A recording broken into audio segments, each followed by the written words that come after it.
Bonjour à tous, soyez les bienvenus pour suivre avec nous cette nouvelle édition dont tels sont les faits saillants de l'actualité.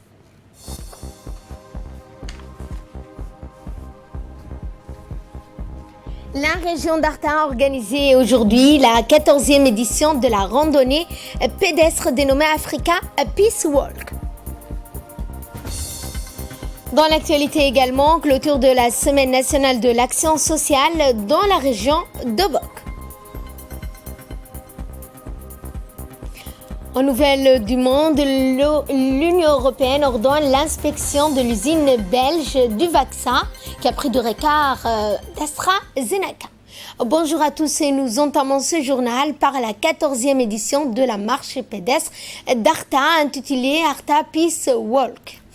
Placée sous l'égide du secrétariat d'État à la jeunesse et au sport et organisée par la préfecture d'Arta, cet événement a vu la présence du préfet de la région, Mohamed Cheko, le ministre de la Santé, Mohamed Ouarsama Dirié, le député de la région d'Arta, le président du conseil régional, M. Elmi Bouh.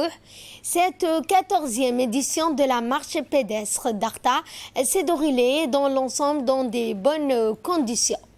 En raison du Covid-19, les gestes barrières étaient de mise, masque obligatoire, distanciation sociale, tout était mis en place pour que cette 14e édition se passe dans des conditions acceptables. Dont le ministre de la Santé étant donc présent à cette 14e édition de la randonnée d'Arta, a félicité le préfet de la région pour l'organisation de cet événement. Ensuite, il a également dit que cette randonnée est un sport très bien pour la santé. Le ministre a affirmé donc que cette 14e randonnée était placée sous le signe de la vigilance en raison du Covid-19. Pour sa part, le préfet de la région a souhaité la bienvenue aux participants dans la région d'Arta. Il a ensuite évoqué que la ville d'Arta est une ville de paix lors de cette 14e édition de la randonnée pédestre d'Arta. Dans le reste de l'actualité, cette réunion du comité scientifique chargé du suivi de la Covid-19 avec chargé du ministre de la Santé, M. Mohamed Ouarsama Dirié, et ce dans le cadre d'un échange sur la réévaluation périodique de la stratégie de riposte et notamment à la lumière de l'apparition des variantes du virus SARS-CoV-2 contre la pandémie dans notre pays. Dans son mot d'ouverture, le ministre de la Santé, Mohamed Ouarsama Dirié, a salué les efforts et les apports des membres du comité scientifique dont la pertinence et la qualité des recommandations ont été décisives tant dans la préservation ainsi que dans la prise en charge thérapeutique de la pandémie et la mise en œuvre de la riposte à Djibouti. Lors de cette réunion, plusieurs points ont été soulevés dans la situation épidémiologique relative à la Covid-19 dans le pays, ainsi que l'évolution de la pandémie dans le monde et à Djibouti. L'état des lieux des différentes variantes du SARS-CoV-2 dans le monde, ainsi que les renforcements des mesures de riposte actuellement déployées en République de Djibouti, où la situation épidémiologique semble sous contrôle. Le ministre de la Santé a insisté sur la nécessité d'élever le niveau d'alerte dans le pays afin de prendre toutes les précautions au niveau de points d'entrée et des voyageurs internationaux. Le ministre chargé de la décentralisation, Hamadou Mohamed Aramis, a présidé jeudi dans la cour de son département une cérémonie de remise de véhicules à son département et destinée aux conseils régionaux. L'événement s'est déroulé en présence de l'ambassadeur de l'Union européenne, Aïda Nouara, son collègue de France, Arnaud Guillois, du chef de la coopération de l'Union européenne, M. Bernard François, du chef de programme à DIL, Thibaut Goubry, de deux proches collaborateurs du ministère du Budget, en l'occurrence le conseiller Abdel Fattah Hamoussa et Saïd Ismail, et ceux en présence du président du conseil régional, respectivement Mohamed Ismail d'Obok, Abdelrahman Younis Arré de Dikil, Omar Ahmed Assoué d'Ali Sabieh, Elmi Bouh d'Arta, ainsi que des secrétaires généraux, des responsables des cadres du ministère chargés de la décentralisation. Ces livraisons de véhicules s'inscrivent dans le cadre du programme d'appui à la décentralisation aux initiatives locales financées par l'Union européenne et mises en œuvre par l'Agence d'exécution et expertise France. Eh bien, les véhicules sont livrés aux régions et serviront aux secrétaires généraux, notamment nommés à cheville ouvrière de toute nouvelle administration locale. Ils leur permettront de mieux s'acquitter de leur mission en assurant leur présence physique au plus près des administrés et répondre ainsi à la ponctualité et aux doléances. À cette occasion, eh bien, les présidents des conseils régionaux et leurs secrétaires généraux récipiendaires de l'octroi des véhicules de fonction tour à tour exprimaient leur satisfaction. Les premiers pour le renforcement de la capacité en moyens de locomotion, lesquels sont, selon eux, interviennent après d'autres efforts du ministère chargé de la décentralisation et les secondes avoir été motorisés pour assurer les meilleures conditions dans leur rôle respectif du chef d'administration locale, d'animation de développement régional et de maîtrise d'ouvrage de projets financés au niveau local. Je propose cette fois de suivre les interventions respectives de l'ambassadeur de France, Arnaud Guillois, et celui de l'Union européenne, Aïden Ouara. Très heureux en tant qu'ambassadeur de France d'être présent à cette cérémonie de remise de véhicules à l'ensemble des conseils régionaux de Djibouti et au secrétariat d'État à la décentralisation.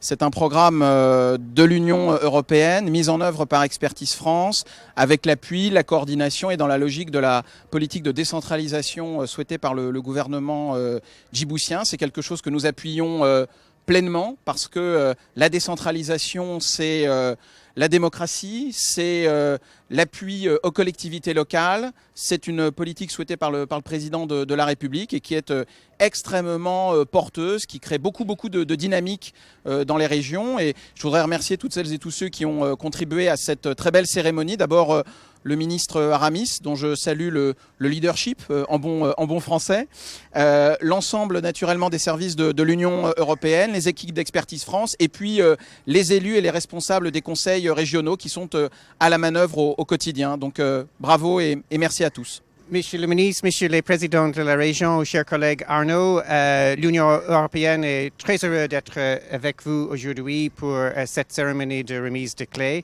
Je suis ici avec l'ambassadeur de France parce que nous, en l'Union européenne et les États membres, on veut soutenir la décentralisation. C'est un programme qui est cher à nous et je veux saluer le progrès fait que le ministre et vous-même les présidents ont fait ces derniers mois. Je crois que le timing ce matin, ça tombe très bien parce que la semaine dernière, vous avez adopté une feuille de route. Je suis très heureux que notre code avance aussi, le code des collectivités locales, et que c'est dans les mains des députés. Et je crois que ça sera adopté très bientôt. Suivons cette fois cette réaction du conseiller technique au ministère du Budget. Monsieur le ministre, messieurs les ambassadeurs, chers amis, on est très heureux, mon collègue Saïd Ismaël et moi-même, de représenter le ministère du Budget dans cette belle cérémonie de remise de voitures aux différentes régions de notre pays. Cette étape que nous franchissons aujourd'hui démontre que l'excellence du travail qu'accomplissent les secrétaires d'État à la décentralisation pour renforcer à la fois les moyens humains, matériels et financiers de nos régions. Le ministère du Budget a toujours été à côté de ces départements ministériels pour apporter sa contribution, pour garantir la fiabilité financière de nos régions. Nous rendons aussi hommage également à l'Union européenne et à la France pour tout l'appui que nous recevons, que nos régions reçoivent. Et nous souhaitons ardemment que ce travail continue. Et je félicite, si je me peux permettre, le ministre de la décentralisation pour toute la politique qu'il met en œuvre. Je rends hommage que cette politique découle de la vision du chef de l'État, Ismaïl Omar Guelleh. Et le secrétaire général à la décentralisation s'est également exprimé suivant un extrait de son intervention. La décentralisation avance. Elle se traduit par des actions successives, des actions significatives qui ont été enregistrées ces derniers temps. Et notamment, on peut citer l'élaboration de code général de collectivité territoriale, l'augmentation de la dotation budgétaire, la revue de la feuille de route et toujours dans le cadre de renforcement des capacités des collectivités territoriales. Aujourd'hui, nous venons de procéder à la remise des clés de véhicules de fonction aux présidents de conseils régionaux. La décentralisation suscite l'espoir parce qu'elle est censée promouvoir le développement local et faire des collectivités territoriales des acteurs à part entière, des acteurs importants dans le développement de leur territoire. Nous comptons continuer sur cette lancée et servir les collectivités territoriales qui, à son tour, doit servir la population. Et le CED est là pour aller de l'avant et il ne ménagera aucun effort pour mener à bien sa mission. Dans l'actualité également, le président de l'autorité des ports et des zones franches, Aboubakar Amar Hadi, a hier, au cours d'un déjeuner d'affaires au Djibouti International Free Trade Zone avec une délégation de sénateurs pakistanais conduite par le sénateur Mohamed Ali Khan. Au cours de ce déjeuner, plusieurs points d'intérêt commun ont été discutés, dont le potentiel de Djibouti comme gateway et un hub pour les hommes d'affaires pakistanais désireux d'étendre leur business en Afrique et sur les avantages qu'offrent les zones franches. Ensuite, les membres de cette délégation ont eu l'occasion de visiter les différents sites portières comme le CGTD et le DMP où ils ont été accueillis par les différents responsables. La visite des sénateurs à Djibouti s'inscrit dans le cadre du développement des relations entre les deux pays et fait suite à la visite du président de l'Assemblée nationale au Pakistan le 30 décembre dernier. Les images, nous y reviendrons dans notre édition de ce soir. L'ambassade de l'Inde à Djibouti a célébré lundi le 72e anniversaire de la journée de la République consacrée à l'adoption de la Constitution qui a de manière solennelle permis de déclarer l'Inde comme République. Une cérémonie de levée du drapeau a été organisée dans l'enceinte de l'ambassade. À cette occasion, plusieurs ressortissants indiens vivant à Djibouti ainsi que même des anonymes ont participé à cet événement. Le diplomate indien Ashok Kumar a martelé que le grand nom de Mahatma Gandhi, père fondateur de la nation indienne, pour ses principes lesquels doivent continuer à nous guider, citant la démocratie, la justice, la fraternité et l'égalité. Il a également rappelé que ce pays et la République de Djibouti prévoient le renforcement de liens de coopération. Dans le cadre des festivités du 20e anniversaire de l'Université de Djibouti, une conférence sur les maladies respiratoires s'est tenue. L'événement a réuni sur place, outre les doyens de la faculté de médecine, Dr Ali Barré, des professeurs de sciences, de médecine, des doctorants, des personnels administratifs, étudiants et enseignants-chercheurs. L'événement est fait par l'illustre personne de l'événement, en l'occurrence le président de la commission de vaccination Covid, qui a fait une brève introduction sur l'aspect virologique du Covid-19. Il a également souligné que les maladies respiratoires est une pathologie très fréquente dans notre pays. Par ailleurs, le président de la commission a salué l'initiative COVAX créée par le G20 afin d'aider les pays à faible revenu à lutter contre le Covid. La protection et la préservation de la fonction pulmonaire pour les patients les plus vulnérables joue un rôle potentiel dans la thérapie antioxydante. La faculté d'ingénieurs de l'Université de Djibouti a hier procédé à l'organisation d'une conférence débat sur la recherche placée sous le slogan « Quelle recherche pour l'université ?» Ont participé à cette journée, outre le doyen de la faculté d'ingénieurs, les doctorants, les doyens et des autres facultés, les étudiants, enseignants-chercheurs pour honorer l'événement de part et d'autre, qui est marqué donc par la présence du président de l'université de Djibouti. L'université, avec ce volet sur la recherche universitaire, semble s'approcher à son point le plus culminant, à un moment le plus intense, puisqu'il s'agissait là de la recherche du dénouement d'une vision de corps professoral et universitaire, de l'implication de part et d'autre des doctorants et la motivation sans égale des enseignants-chercheurs à pouvoir apporter leur pierre à l'édifice. L'événement a donc ont été évoqués l'avancée technologique avec l'arrivée de la Big Data pour renforcer la capacité des projets de recherche dans notre pays, notamment au sein de l'université de Djibouti. Autre titre que nous allons développer dans ce journal dans le cadre de la Semaine nationale de l'action sociale, eh bien nous allons au Bok où une forte délégation conduite par les secrétaires généraux du ministère des Affaires sociales et des Solidarités ainsi que du secrétariat d'État chargé de la décentralisation, en l'occurrence Madame Ifrah Ali et Monsieur Mohamed Issa Faraj, ainsi que des hauts cadres de la DDS. La journée a commencé en rendant visite à des jeunes ayant bénéficié de fonds dans le cadre du projet Forge pour mettre en place des activités génératrices de revenus à Obokville. La délégation de hauts cadres a été ensuite reçue par le préfet de la région, le président du conseil régional, avec lesquels ils ont procédé au lancement des travaux de pavage d'une artère du quartier historique d'Obok, à la distribution de machines à coudre à des femmes formées dans le cadre du fonds de développement communautaire et à des lampes solaires internes également dans le cadre du FDC et à des jeunes de Fantahir. Une grande réunion avec la communauté et des représentants des réfugiés a été également organisée, où ont pris la parole successivement le préfet d'Obok, le président du conseil régional, les représentants de l'ADDS, du HCR, de l'ONARS, des secrétaires généraux du département des affaires sociales et des solidarités, ainsi que ceux de la décentralisation. Cette dernière a pu apprécier les nombreux projets réalisés dans cette région par le ministère des Affaires sociales et des Solidarités à travers son agence de l'ADDS et à travers une exposition de tableaux concernant les divers programmes exécutés, mais aussi des expositions de produits artisanaux, des groupements d'entraide, des femmes d'Obok et ceux des réfugiés.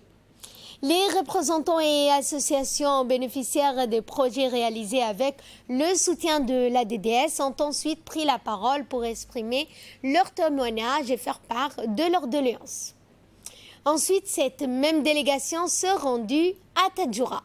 Et ce pour constater de visu les différents projets que l'ADDS réalise pour les jeunes de la ville blanche, ainsi que dans les localités les plus reculées telles que Tewele pour visiter les infrastructures dans le cadre du FDC qui met en avant et mis donc en avant par la DDS dans le cadre de prise en charge des villages les plus reculés dans les quartiers les plus reculés, notamment dans la zone de Tadjoura. Nous y reviendrons en images dans notre édition de ce soir, rappelons que cette semaine nationale de l'action sociale sera clôturée en apothéose ce lundi lors d'une cérémonie qui aura lieu à l'UNFD.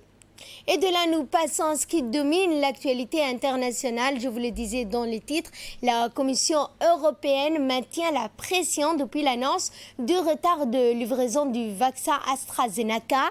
Elle a ordonné l'inspection d'une usine en Belgique où est produit le sérum. L'usine, donc dans le sud de la Belgique, est au cœur d'un bras de fer entre deux géants, l'Union européenne, AstraZeneca, qui a annoncé deux retards de livraison de son vaccin vaccin contre le Covid-19. Le laboratoire justifie cette mauvaise nouvelle par une baisse du rendement chez son sous-traitant qui produit une partie des vaccins en Belgique. Mais l'Union européenne n'est pas convaincue et a réclamé une inspection du site par les gendarmes sanitaires belges. L'Union européenne réclame en outre au groupe de composer le problème grâce à des autres usines, notamment au Royaume-Uni.